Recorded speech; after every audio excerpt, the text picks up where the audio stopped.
started in here.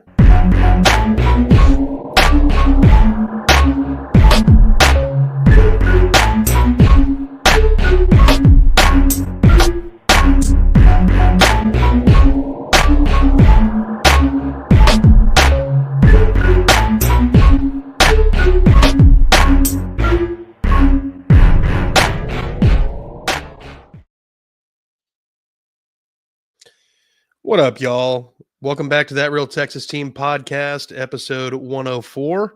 We're going to be talking all about the Texans' miraculous 19-point comeback victory over the division rival Jaguars, led, of course, by the defense, Daniil Hunter's effort, and Davis Mills getting the damn thing done. Mike, the resident co-host here on the show, with me as always. How are you feeling, brother? I feel great. Like I said, it's to know that the Texans are still playing for something is a good feeling. It would suck to be a Titans fan. Yeah. Because the Titans fans have nothing to play for but a first-round pick. Oh, I'm sorry. Not even a first-round pick, because the first-round pick's guaranteed. The first pick is all they're playing for. Yeah. And it kind of, if the Jaguars shit the bed, they don't have a first-round pick. Nope. That's going to Cleveland, right? And then Indianapolis traded their 2 firsts this year and next year for Sauce Gardner. Oh, man. This better be an all-in move for the Colts, because otherwise it's going to blow up quite huge. But let's talk about this game. 36-29 final score. Win over the Jags. We go into the fourth quarter down 29-10. All right, now at 12 minutes, 16 seconds left in the game, that's when Davis Mills hits Jaden Higgins in the end zone for the first touchdown of the fourth quarter. Prior to that drive, Mike, you were in the actual stadium. Yeah. What was the feeling and the atmosphere at that point?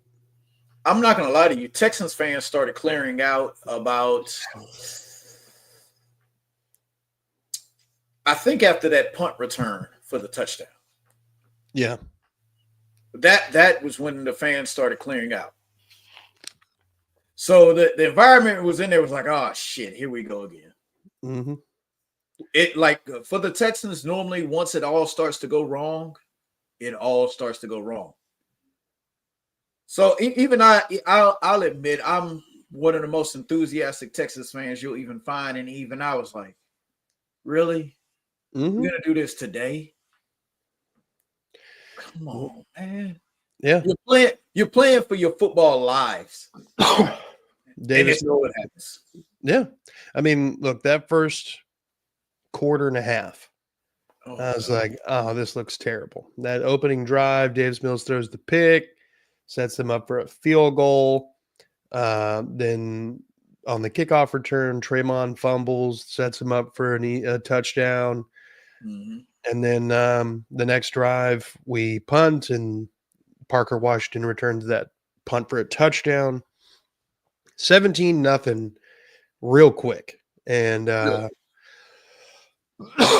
mean, I can't sit here and blame the Texans fans.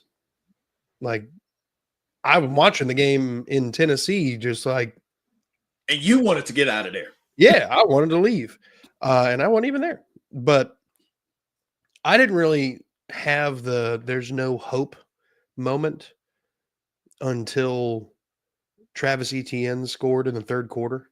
Yeah, that was when I was like, all right, I think I can turn the game off now and not have to worry about it anymore. But then I didn't, and the Texans did what they did. They rewarded you. They rewarded you for your faith, for your attention. Yeah.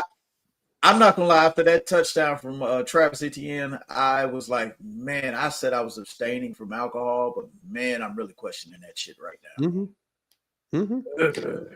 Does Texas have that rule where you can't serve alcohol in the fourth quarter? Yep. Gay. Hella gay.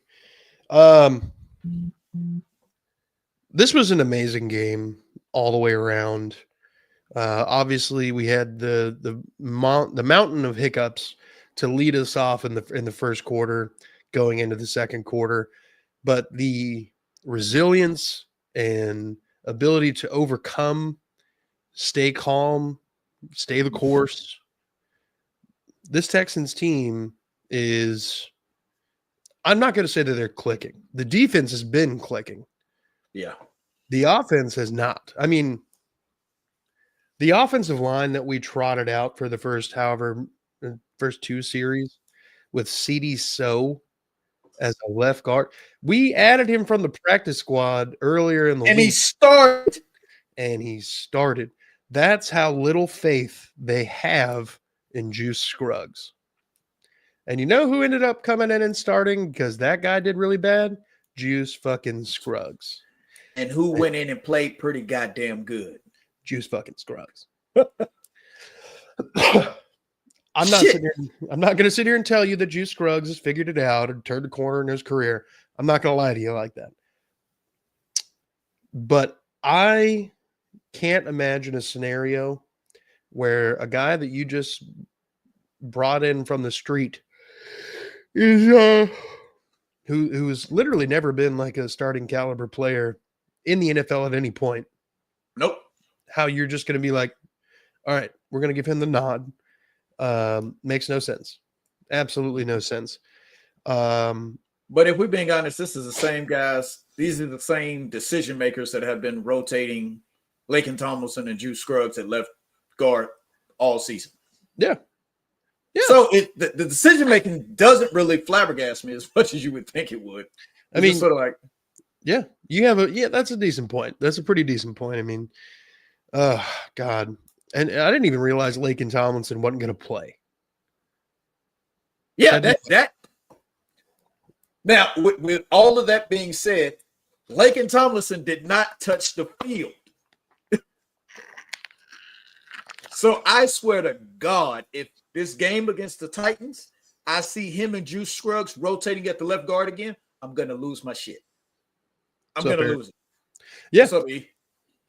I'm going to lose my shit. I feel you. At this point, I feel like the offensive line if everybody's healthy and able to come back at the same time, I would like our offensive line to look like Ursery at left tackle, Titus Howard at left guard, Jake Andrews at center, Ed Ingram at right guard, and a healthy Trent Brown at right tackle. I'm not opposed to that, but part of me still feels like Titus Howard is still better than Trent Brown. I mean, I'm not willing to, debate that. I think that's probably pretty accurate, but let's just say Titus Howard gives you let's use grades with it. Like a 79. Like if he gives you like 79 at a right tackle and he gives you like a 74 at left guard, and Trent Brown can come in and give you a 75 at right tackle.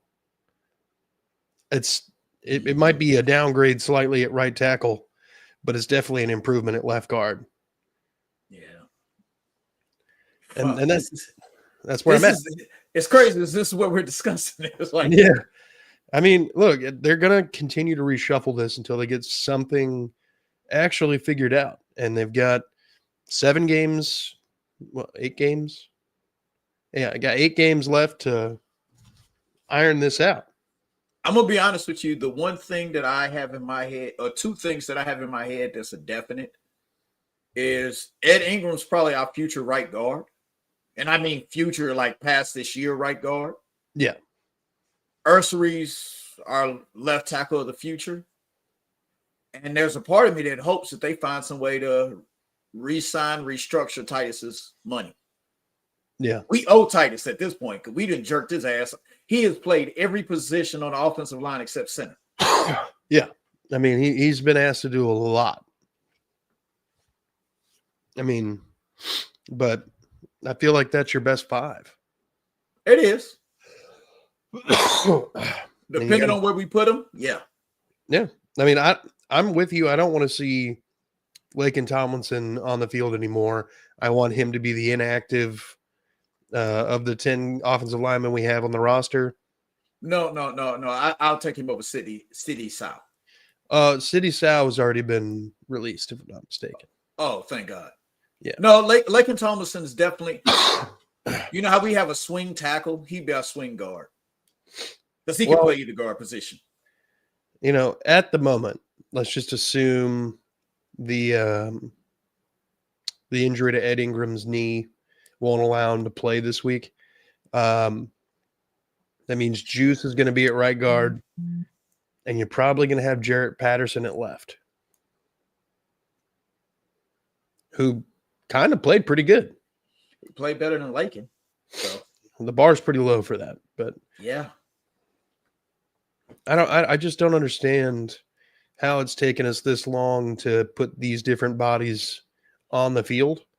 And based on what we've witnessed last year, there's no way to say that this is actually not a trend that's going to continue into the playoffs. Like in all honesty, the disrespect to Jarrett Patterson sort of sucks. Yeah. It's been because he didn't play bad at center. He was okay. Mm-hmm. But we brought in Jake Andrews, who hadn't actually played football in like 2 years. Moved him to the bench and forgot about Jarrett. I honestly forgot about Jarrett Patterson even on the team. When we were trying to figure out an answer to the left guard and that rotation between Laken Tomlinson and Juice Scruggs, we completely forgot that Jarrett Patterson does play guard. Yeah. He never came up. In all our discussions, he never came up again. It was like, Well, it's because we never saw him on the field. The only time we've seen him is when Jake Andrews was hurt week 1. Mm-hmm. And never saw him again. Never. He didn't play bad. He didn't play bad that week. It's just he's just not a big body and he can't run block super well. But that wasn't a problem against the Jaguars. Now, I'm not going to sit here and tell you that that's going to maintain for however long Jarrett Patterson's going to have to play. But I mean, the level of play that we've been getting out of Laken Tomlinson is so abysmal that you gotta risk it. Another thing, and you know, we were talking about this a little bit before we came on. There are people saying, "Oh, there's a QB competition now. That CJ Stroud should be benched for Davis Mills." No, dumb people say dumb things. There is no way in hell. Facts. Because the thing is, I was walking out the building listening to people say that shit, and I was like, y'all are high. Yeah, for real. Were they still serving you beers in fourth quarter? Mm-hmm. Is that what it is? Because there's no way. Like, thank God we did win it with Davis Mills. I'm proud of the game he played. Yeah. The one thing I will say, I've rewatched the game. I'm not even upset at the play calling by Kaylee. Yeah. I'm not really upset about it because he actually did a pretty decent job calling the game. Now, if with what they call it revisionist history, people would say Davis Mills had a good game. Yeah. I mean, it's not that he wasn't. Okay, so what CJ does and what Davis Mills do are very different, okay? CJ is all about protecting the football. Yep. That he won't make the throws, the tight window throws, the throws where there's two people on Nico Collins. I can't throw there. Davis will be like, fuck it, Nico down there somewhere and fucking try to squeeze it in there. And hell, one of the biggest catches of the game was one of those scenarios. Two people covering. There were three guys on him. Yeah, and he's still three. You got to give your best players a chance to get the ball. Yep. Now, I will tell you this. He gave him a couple of headache balls. Oh, fuck yeah, he did. Fuck yeah. Look, again, that's part of it, though. But I think Davis Mills has that mentality of like, what are they gonna do? Bench me? Yeah, for real. They're gonna put in fucking Graham Mertz, bro. Yeah. Absolutely. Yeah. Then Jerry Jones is a solid corner. He's actually like really good. I don't know why he's not playing even more. Brandon, oh God. Yeah.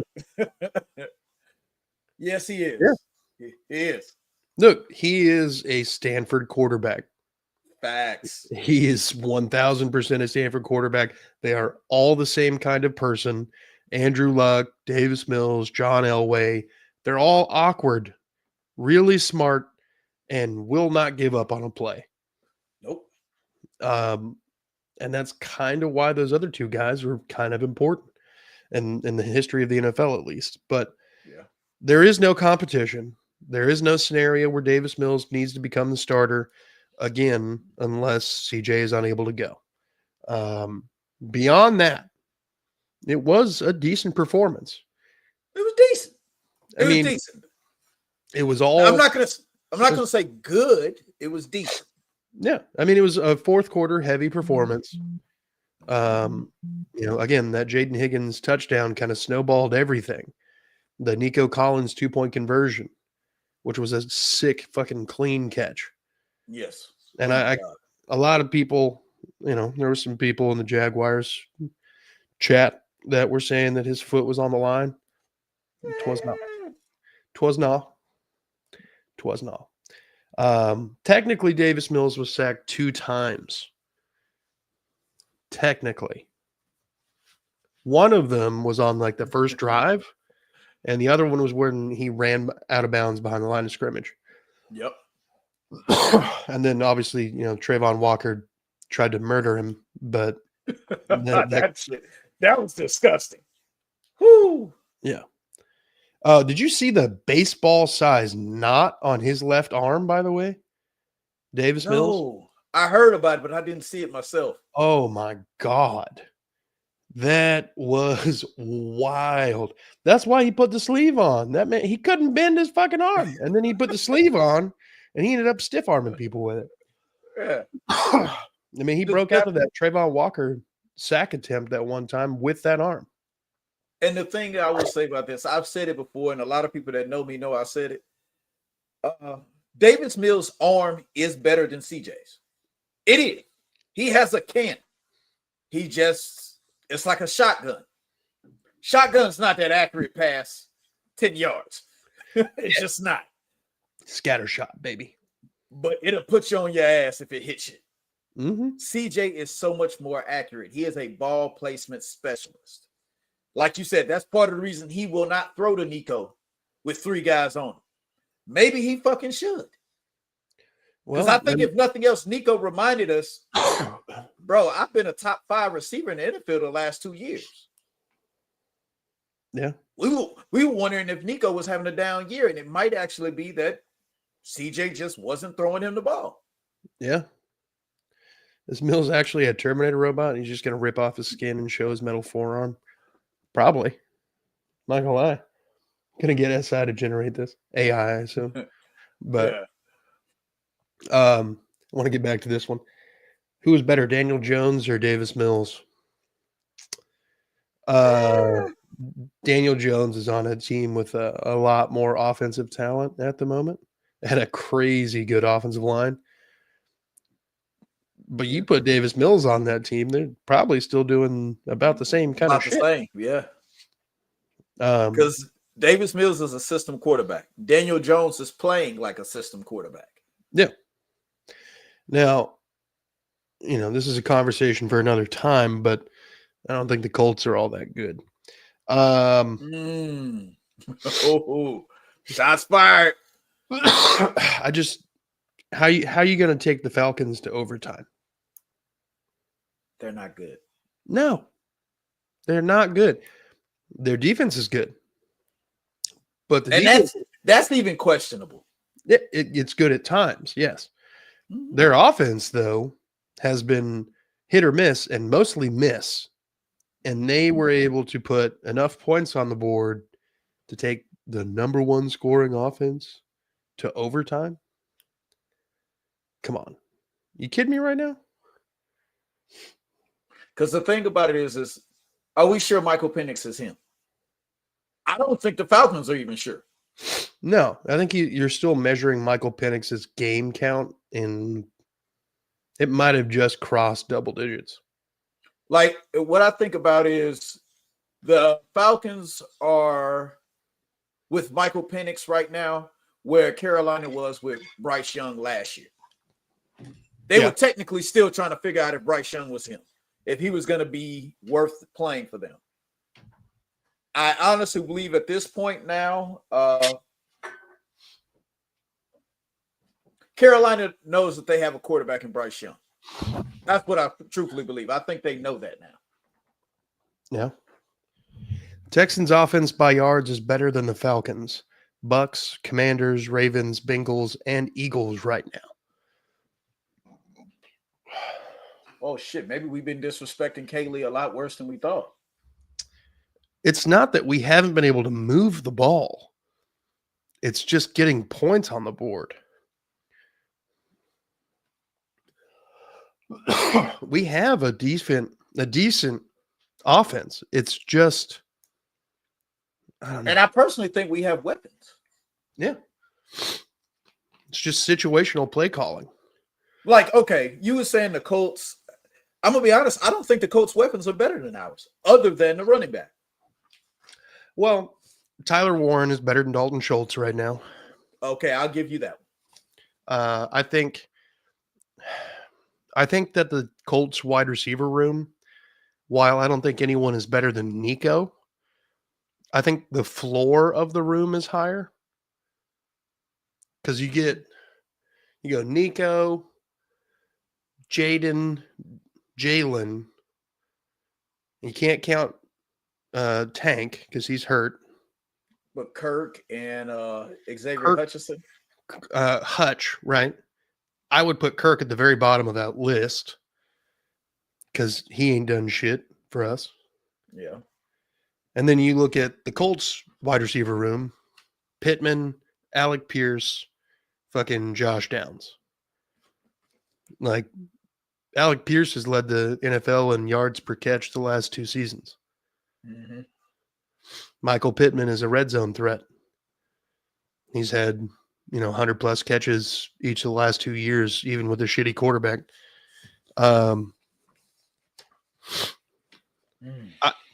They have weapons. I'm not saying that they're all A+, but their offense is, especially because they've been, playing the most scrubby schedule. Yeah. And we'll see how it works out for them as it continues, man. This was the last cupcake game that they got to play, and they struggled. Lost. So yeah, again, at Kansas City, home against Houston, at Jacksonville, at Seattle, home against San Francisco, home against Jacksonville, at Houston. And the thing is, I think there's a chance the Texans might have broke Jacksonville. Yeah, I think the cracks were starting to show with Jacksonville against the Raiders. Yeah, they were kind of showing against the Rams in the London game, but I think the Raiders kind of exacerbated the situation. And that's why I think the Texans might have broken it. Yeah, just kind of busted it wide open. So that the Colts might get 2 more wins off the Jags, when those aren't supposed to be easy games. I want you to remember, the Colts have not beaten Jacksonville in Jacksonville since 2014. Oh, damn. I didn't know it had been that long. Yeah, it's been a minute. Yeah, it's real bad. Even years where the Jags were hot dog water, they still beat the Colts. Remember a couple years ago when Carson Wentz was the Colts quarterback and all they had to do was go down to Jacksonville and win and they were in? And they couldn't do it? Yeah. Hell, half the crowd, half the audience at the game was wearing clown stuff because they wanted Trent Baalke fired. The Clown Bowl. I forgot about that game. Yeah. Also crazy is the Bears suddenly being a top 3 NFL team by yards a game on offense. Maybe Ben Johnson really did fix them. That's fair. I don't know if he fixed them, but the creativity that Ben Johnson brings to an offensive play calling it's real. Because you've seen the Lions offense without Ben Johnson. They're not the same. They're not the same. I'm not saying that they're bad or good. It's just,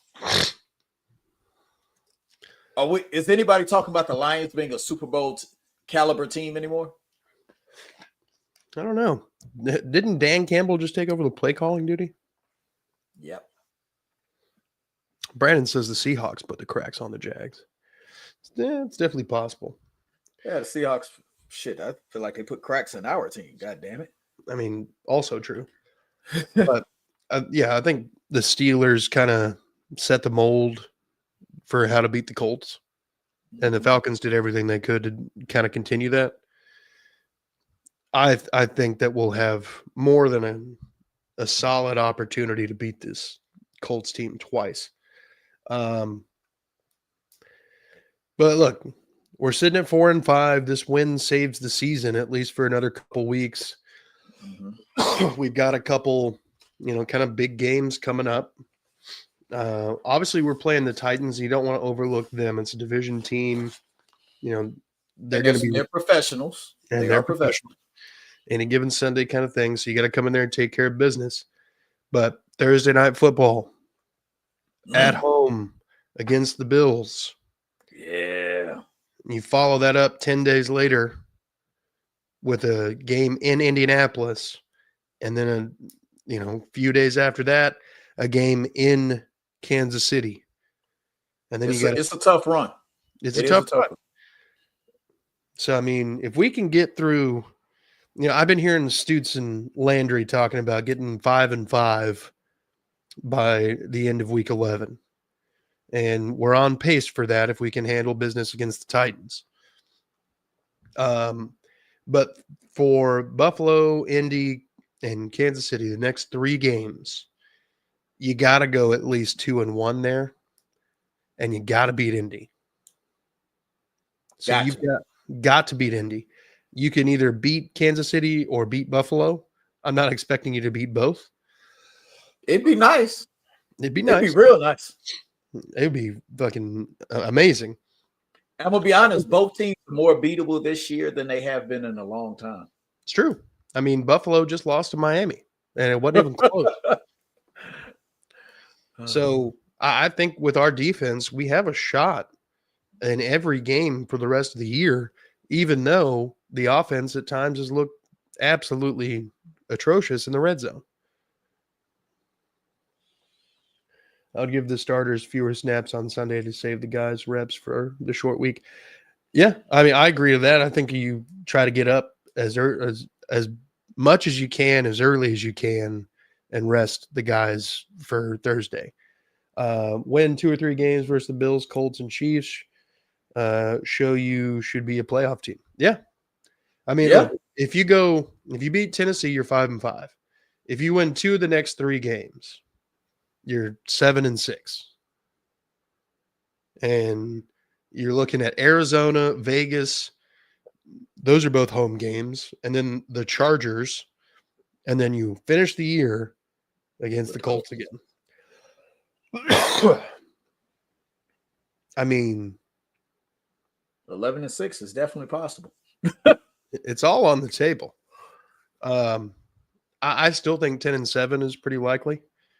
I think we've got 2 games worth of wiggle room at the absolute most to make a wild card. So I mean, you just if I'm D'Amico, I'm not telling the team that, but oh fuck no, we need to go out there and pretend like every game's a playoff game going forward. I don't care who the fuck we play. Win or go home. The thing is, we have a defense that contend with a team in the NFL. I say that because with it, even with our record, the debacle that happened against the Ravens for Christmas,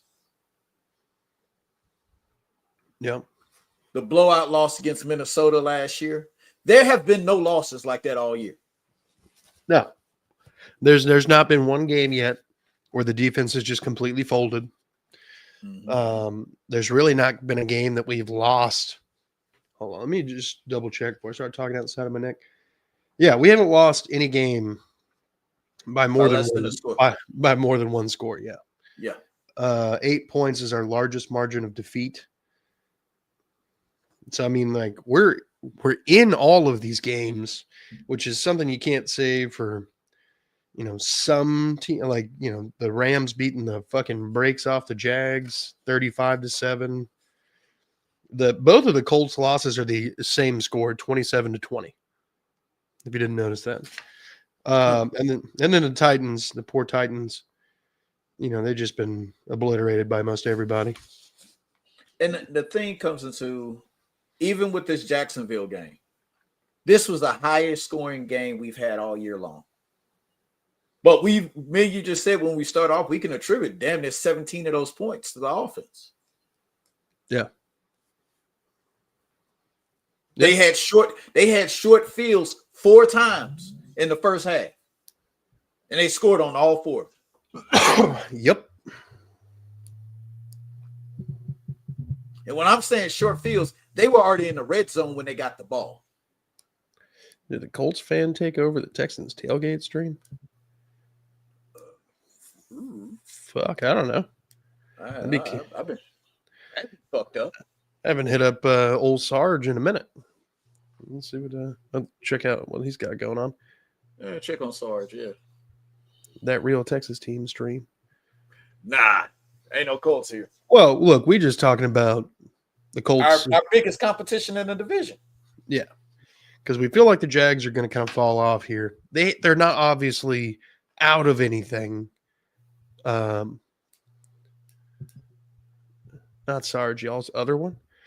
Are you talking about the Jaguars pod? Is Jeff filling in? That would make some sense. I think he's filling in because Isaiah's not available right now. Pull it up on another device. We gonna see. Oh, Kingmaker guy. Oh, it's Justin? Yeah. Yeah, he's filling in for Isaiah. Yeah. Isaiah's got some stuff going on. But yeah, no, I mean, red pop gun is what I call that man now. So whose performances on the offense, Mills, the offensive line, the wide receivers, or the running backs, was more surprising? Probably the offensive line. I'm gonna be honest, because that fourth quarter, Davis didn't really get touched. Yeah. The running backs, yes, but I personally think Jaquavius Marks is a good running back, a good young running back. And Nick Chubb isn't officially washed. Well, he's 24, but yeah. Damn, it's a little old. Yeah, old for a rookie. Yeah, Nick Chubb isn't officially washed. No. Dude, I've seen washed running backs, and it's not him. There were a couple runs where I was like, I thought it was Woody at first, and then it turned out to be Chubb. Yeah. And he was just booming people. And the thing is, the way he's bouncing off of tackles and spinning, like Nick Chubb, I used to remember from Cleveland. Mm-hmm. And like you said, I thought it was Woody. Yeah. But I hadn't even brought it up, but I'm still sort of wondering when the hell is Joe. We haven't even brought up Joe Mixon's ass. Yeah, well, see, and that's the other thing. I don't know that he's going to come back this year. I think they would have been talking about that already. It would be crazy, let's just say hypothetically, we beat Tennessee, we beat Indy, and either win against Buffalo or Kansas City. That would be the only time I would imagine that the Texans would seriously think about. All right, is Mixon healthy? Because I'm starting to feel this is similar to that Larry. You remember that Laramie Tunsil thumb injury? Oh yeah, from Davis Mills' rookie year. Yeah, he just never seemed to come back from. Oh no, he opted not to play the rest of the year. That's what it feels like. Yeah. I mean, literally, Laramie Tunsil that year was like he hurt his thumb and then did not want to come back and play. They had to give him more money to make him want to stay a Texan. After they had already given him a big contract extension post trade. Yep. Fuck Laramie Tunsil. Yeah, I think the offensive line definitely the surprise of the day. Close second is the running backs. Yeah. Close third would be the rotation at wide receiver. Yeah. Because I saw a lot more Knoll, and I need to see a lot more Knoll and Higgins. I don't know. Probably the people that I think most people would if you're a Titans fan. At least we have more than one win. I know Breece Hall wanted to be one. That's true.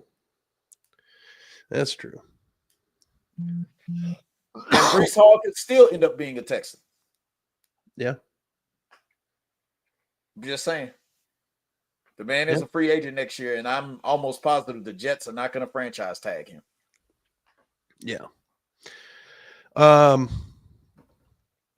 defense, while honestly, we set them up for tons and tons of failure early in the game. Yes, we did. Really didn't do too bad. The special teams kind of shit the bed. I mean, a lot of kick returns that were way bigger than they should have been. That's starting to become a thing. That really is.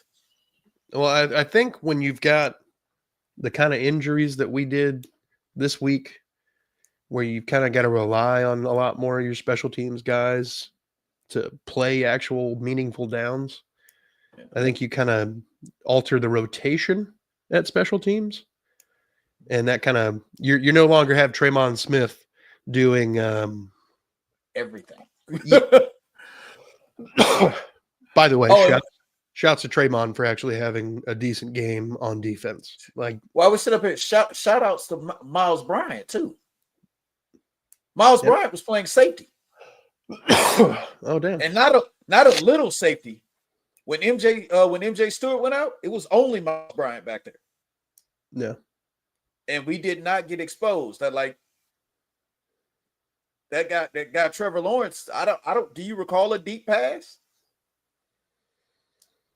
There were no, not really, but I remember there being a couple opportunities for one, and just not being able to get it out. Yeah, good point, Brandon. Miles Bryant, Trent Brown, former Patriots we aren't complaining about. Yeah. Yeah, you got a point.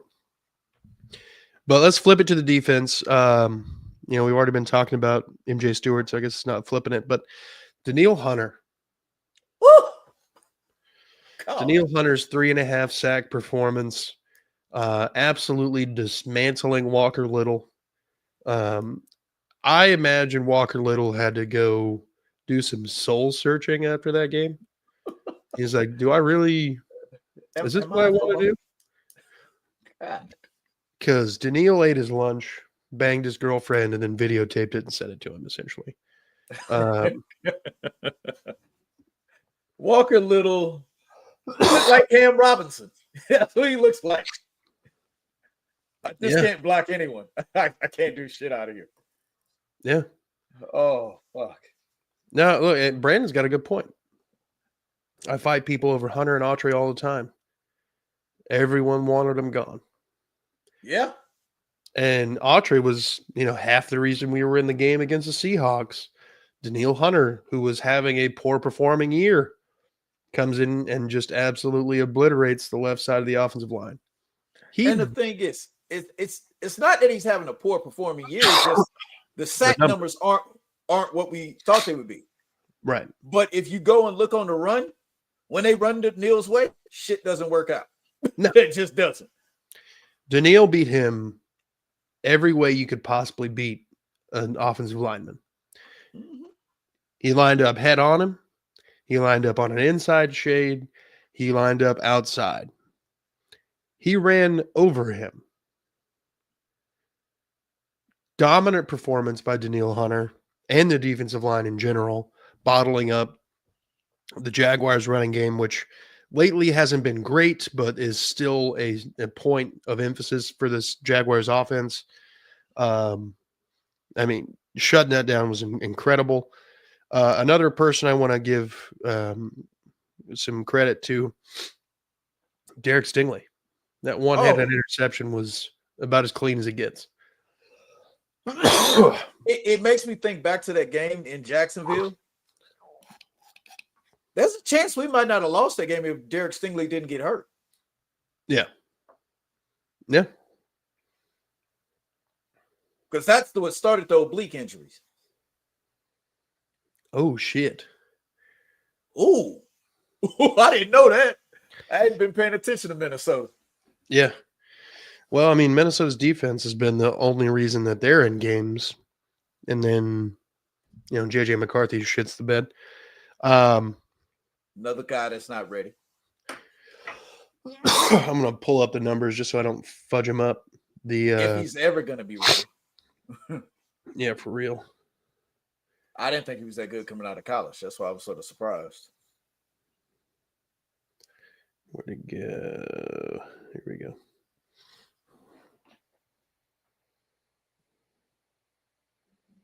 Here we go. Team stats. The Jaguars were 4 for 11 attempts on third down. We were 10 for 15. On third down. The best third down efficiency we've had all year. We outgained them 412 to 213. And people still want to question how good the Texans defense is. 5 sacks on Lawrence, 1 interception. Fumble recovery. I had to figure out, was that a fumble recovery or did they call it an interception? That last play of the game. That was a fumble. Big 300-pound guy rumbling. Hey, he kind of turned on the juice there, but yes, he did. Yes, he did. But you saw him need that oxygen tank after the game. Hell yeah. Hell yeah. You know who else needed the oxygen tank? Fucking Daniil Hunter. Yes. Because he was everywhere. And Aziz, too. While I'm sitting up and playing, Aziz did his goddamn job. Yeah. Yeah. The defensive dominance against Trevor Lawrence continues. Davis Mills is now 3-1 all time against the Jaguars, specifically against Trevor Lawrence. But the fourth quarter defense, allowing 2 total yards before the final drive, is about as clutch as you can possibly get for a defensive performance. If I'm not mistaken, they only ran 9 plays in the fourth quarter. The rest of the fourth quarter was the Texans' offense. That 93-yard touchdown drive that took the lead was the most masterful drive I have seen this Texans team put together all year. From that 3rd and 10 conversion to Dalton Schultz, the running game coming in and absolutely just fucking 5 yards a pop. Nick Chubb. That's why I say Nick Caley didn't call a bad game, guys. Yeah. They executed. D'Amico been saying all year long, we just need to execute. Maybe he was right. Yeah. Now, Brandon, I will say this.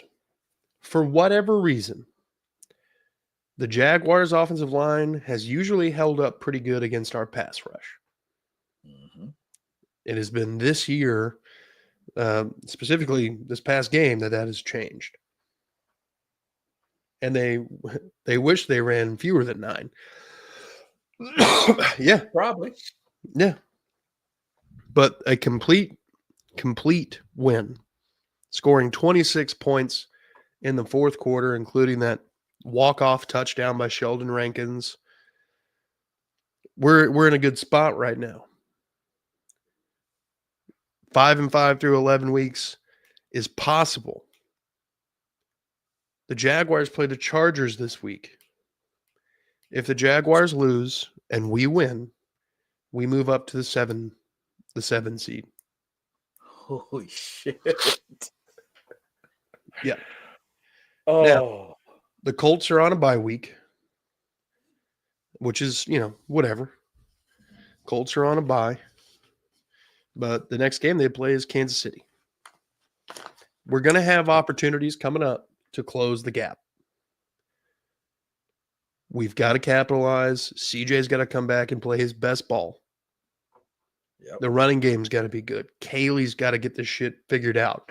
The offensive line, we got to either put the best 5 out there or you riding with the hot hand on the offensive line. Either's fine with me. Yeah. Oh, man. I don't want to get too excited, okay? Because this was, while it was a very spectacular performance and comeback victory, I don't want to get ahead of my skis and sit here and tell everybody that we're a playoff team. We have not played well enough in the red zone for me to consider ourselves a fucking playoff team. That being said, we had some playoff team red zone performance last week. Mm-hmm. If we can carry that over to the Titans, carry that over again when we're playing the Bills, we might be seeing something. And the thing is, we don't give enough props, but we might have to look out on somebody trying to poach Matt Burke away from us. Because that's who's calling the plays on defense right now. Yeah. Yeah. Also, and I don't know if this has happened, how often it's happened or whatever, and I don't want to get into like a preview aspect of this, but what if we shut out Tennessee again? Ooh. I don't know if the same team has been shut out by the same team twice in the same year, ever. But it definitely hadn't happened in a while. And that would be kind of a cool accomplishment, even if the season is marred with, not making the playoffs or whatever. But I think this is a good spot to go ahead and wrap her up. I think the next time you guys see us, we'll be talking more about the Titans game. I'm going to be at the Titans-Texans game. So if you see a big white dude wearing a bunch of Texan shit in a sea of two-tone blue, come holler at your boy. Mike, you got anything? No, nothing other than we can look forward to the Texans. And one of the things that I know was announced is I think Cade Stover might start practicing this week. Yeah, I think they activated his window. Yep. So that'd be nice. That'd be nice because I really don't want to see Harrison Bryant anymore. Brandon's in the sea. That place is going to be empty. You're not wrong. You're not wrong. You have a good point. Pretty barren. But we will have the co-hosts of Titans Table for Two there as well. We might do a live pod before, see how it goes. But yeah. Look out for us. With that being said, let's get the hell out of here. Folks, I appreciate you guys always watching. Brandon, thank you for fucking blowing up the chat as always. If you're new here, like, subscribe wherever you're watching. Most of all, be good people. Go Texans. Fuck the Colts and the Cowboys. Fuck them all. Gotta fuck them all.